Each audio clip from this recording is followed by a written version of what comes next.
मैं फरिश्ता हूँ। मैं अर्श अजीम के नीचे रहा करता था। वहीं मैंने एक ऐसा इसमें आजम सीखा जिसे पढ़ो तो हर मुराद पूरी हो जाती है। सांप की आंखों में लालच चमक उठा और उसने कहा, वो दुआ मुझे भी सिखा दो। शैतान ने मुस्कुराकर कहा, जरूर सिखाऊंगा, मगर मेरी एक शर्त है। सांप ने पूछा, कौन सी शर्त? तो शैतान बोला, शर्त यह है कि तुम मुझे जन्नत के अंदर दाखिल करा दो। सांप ने लंबी सांस ली और कहा, आदम अलैहिस्सलाम के रहते किसी को अंदर ले जाने की इजाजत नहीं है, ये मुमकिन नहीं। और यहीं से शैतान की सबसे खतरनाक चाल शुरू हुई, एक ऐसी चाल जिसने इंसानियत की कहानी का रुख बदल दिया। शैतान की मक्कारी वहीं खत्म नहीं हुई, वो अब एक और चाल चलने वाला था, ऐसी चाल जिससे इंसानियत का पहला इम्तिहान शुरू होना था। शैतान ने सांप की आंखों में देखते हुए चालाकी से कहा, अगर तुम चाहो तो मैं तुम्हारे मुंह के अंदर चला जाऊं, इस तरह तुम जन्नत में भी रहोगे और अल्लाह का हुक्म भी नहीं टूटेगा। सांप ने कुछ पल सोचा, फिर बोला, अगर ऐसा हो सके तो ठीक है। उसे शैतान की यह दलील पसंद आई। उसने अपना मुंह खोल दिया और शैतान उसके अंदर दाखिल हो गया। फिर शैतान ने कहा, ऐ सांप, अब मुझे बीबी हव्वा अलैहिस्सलाम के पास ले चलो। सांप ने सिर झुकाया और जन्नत की रहमतों के बीच से गुजरते हुए शैतान को अपने मुंह में लेकर बीबी हव्वा अलैहिस्सलाम के पास पहुंच गया। वहां पहुंचते ही शैतान ने रोना और चिल्लाना शुरू कर दिया। उसकी सिसकियां इतनी तेज थीं कि जन्नत की हूरें और गिलमान भी जमा हो गए।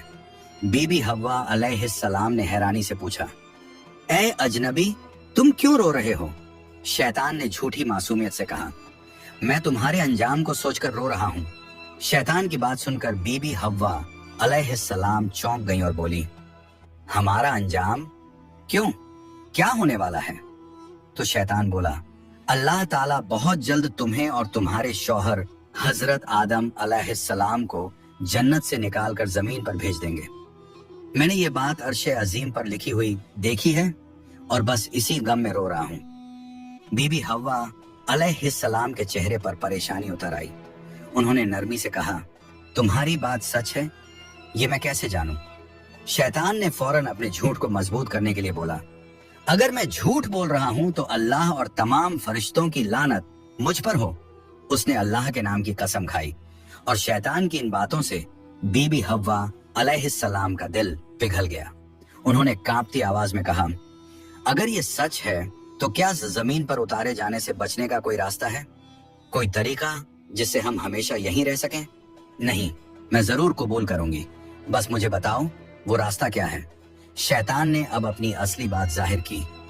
देखो, वो जो पेड़ है जिससे तुम्हें दूर रहने का हुक्म दिया गया था, अगर तुम उसका फल खा लो तो तुम हमेशा हमेशा के लिए जन्नत में रहोगी, कभी भी तुम्हें यहाँ से निकाला नहीं जाएगा।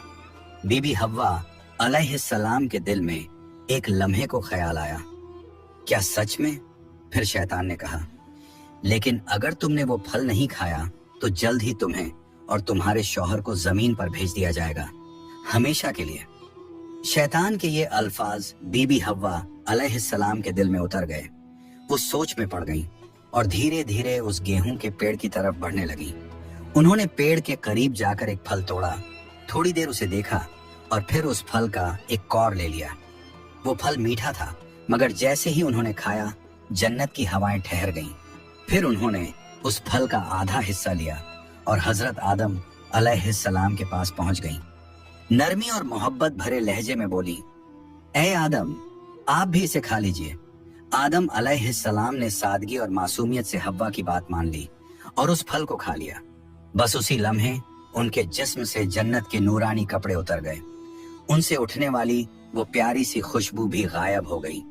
उनकी आंखों में शर्म, डर और पछतावे की परछाई उतर आई। दोनों को अपनी गलती का एहसास हुआ।